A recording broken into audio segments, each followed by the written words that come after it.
Hi guys, welcome to this video where I'll be painting a Deepwood Scout from my Wood Elf Realms army. It is quite easy to follow and is well suited for beginners. And if you need a list over the paints I'm using, you can check it out in the video description below. Let's get painting.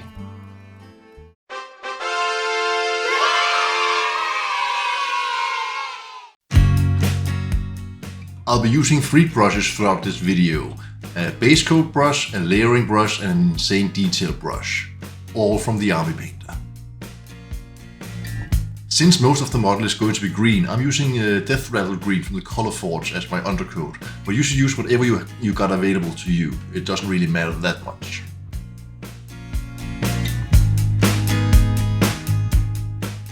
Usually when I paint miniatures, I always start with the skin, and this time is no different. I'm base coating all the skin with Cadian Fleshtone using my layering brush. This is like places such as face, hands, and I believe you can also see the shoulder and so on. And it doesn't really matter if you get some paint onto other areas, we'll paint those over later.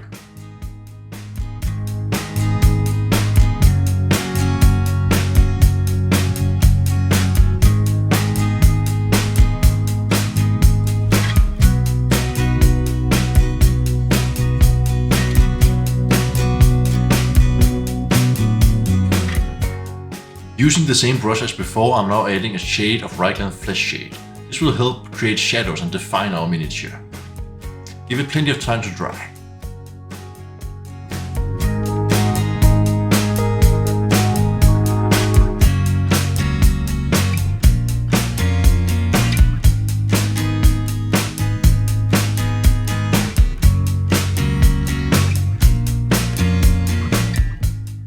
Once our shade is dry, I'm then going back to Cadian Fleshtone, and this time I'm applying a layer.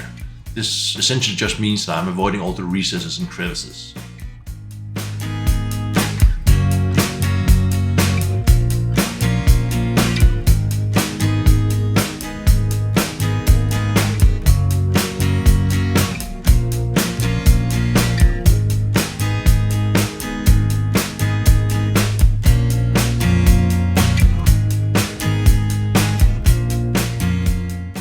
And finally, I'm coming in with some Kislev Flesh and adding a highlight. This is for his chin, nose, knuckles and other points that stands out, elbow maybe. And once this step is complete, the skin is finished.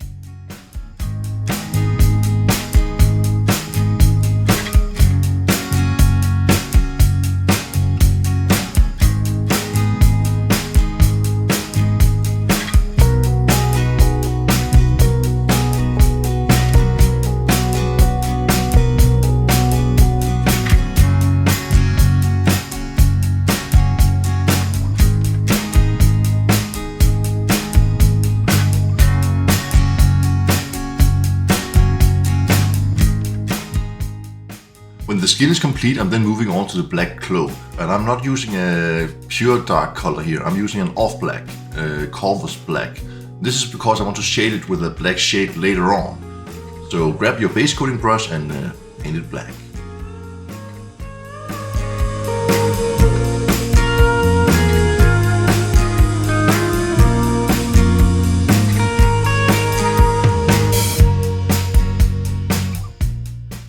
And as promised, it's time for some Nuln Oil, a black shade. Apply this all over the cloak and give it plenty of time to dry, I'd say at least 20 minutes.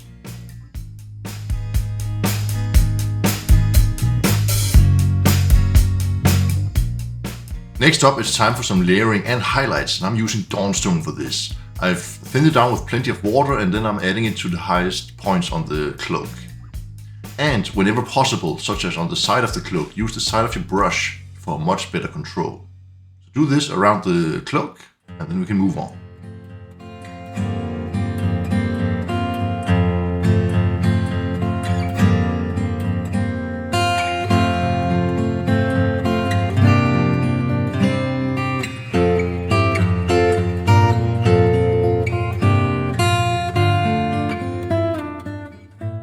To finish off the cloak, I'm then taking some Administratum Grey and adding it to the most pointy bits of the cloak. This is the final highlight and then we can move on to something else.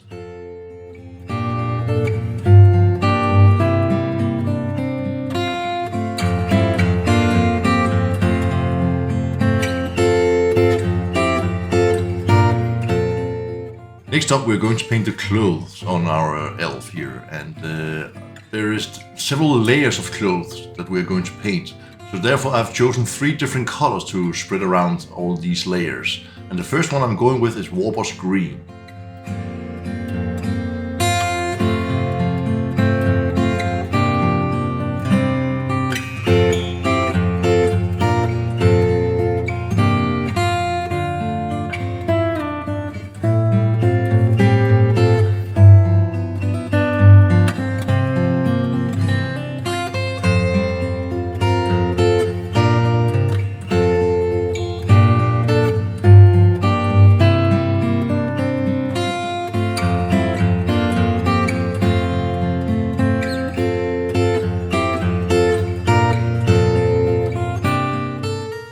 For our second green color, I'm coming in with some Warpstone Glow.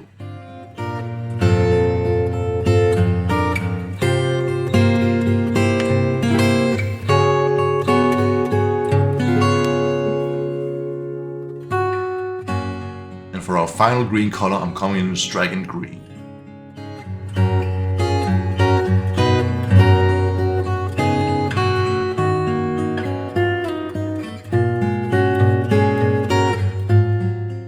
The next thing I would like to base coat is the bow and arrows, and I'm using Doombull Brown for this.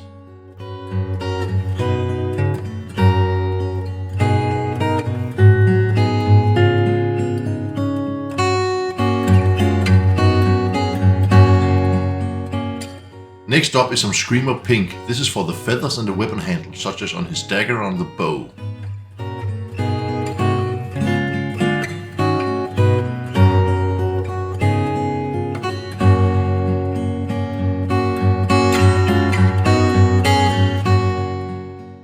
Before we can shade all these areas, there's one last thing I would like to base coat, and that is all the leathers and the twigs scattered around the miniature.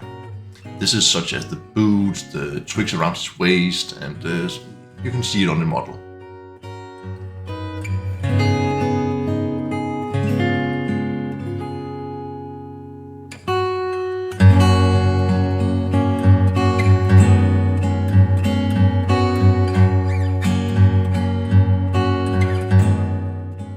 And now we can finally shade all these areas we just painted. So grab some Agrax Earthshade and add it all over the model except on the skin and on the cloak.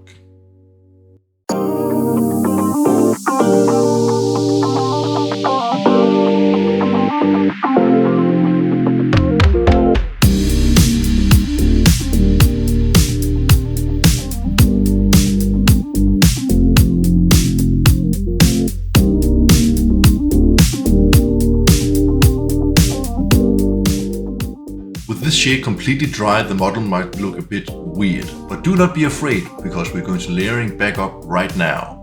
So we're going back to the first green color we used, and that is Warboss Green. So just avoid all the recesses and layer it back up so it's nice and bright once again.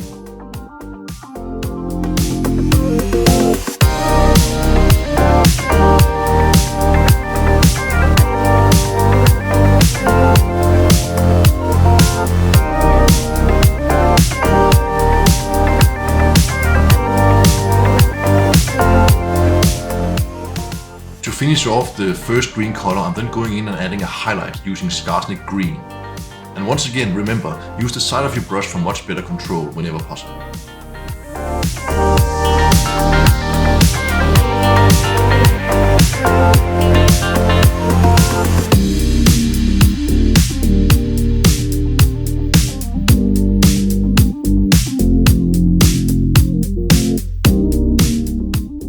I'm then doing the same thing with our second green color. I'm coming in with some Warpstone Glow and layering back up, avoiding the recesses.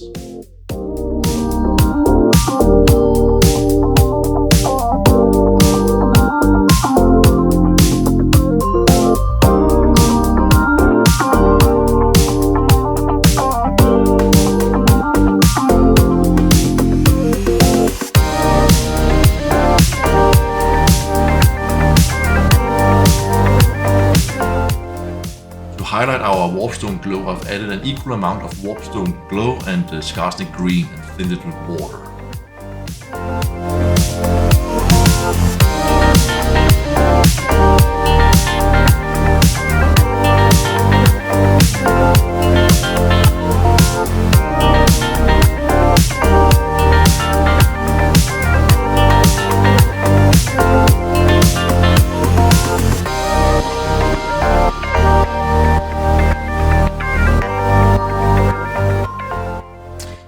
probably already guessed it, but for our final green color I'm layering back up with Straken Green.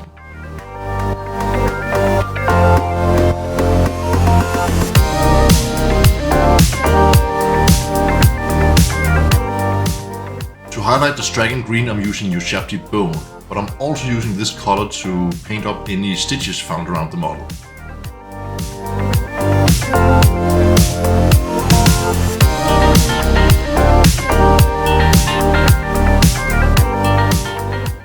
Next I'm grabbing some Tuskgor Fur to highlight the bow and paint each individual arrow in his quiver.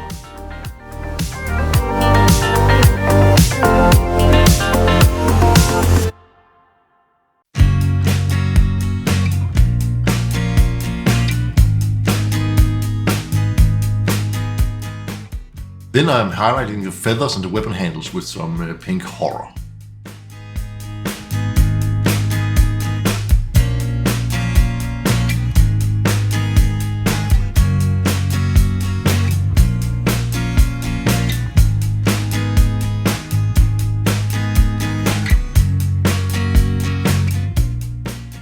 I'm then highlighting all the leather and the twigs with some Gorthor Brown.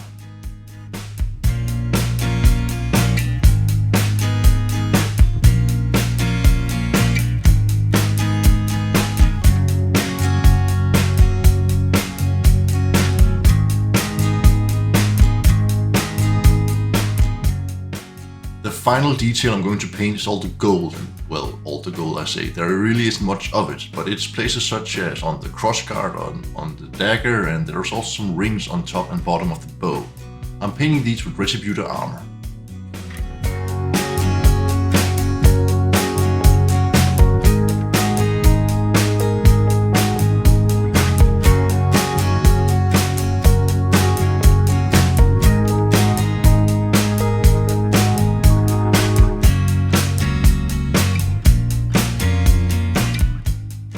Next I'm shading all the gold with some Reikland Fleshshade.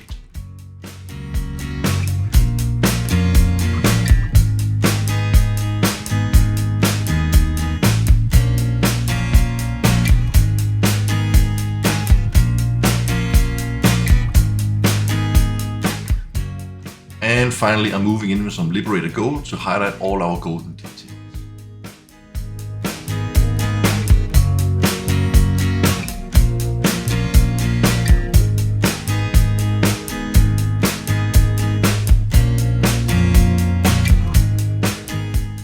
And with that, our miniature is complete.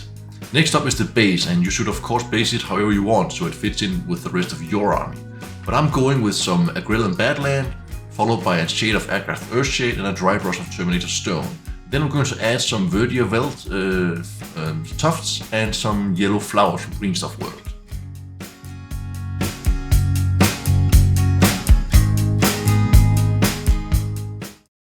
And there you have it, ladies and gentlemen, one Deepwood Scout ready to protect the borders of Athel Loren. I hope you enjoyed this tutorial, and if you are following along at home, please share your work with me at Instagram. So yeah, with that said, thank you for watching and happy painting!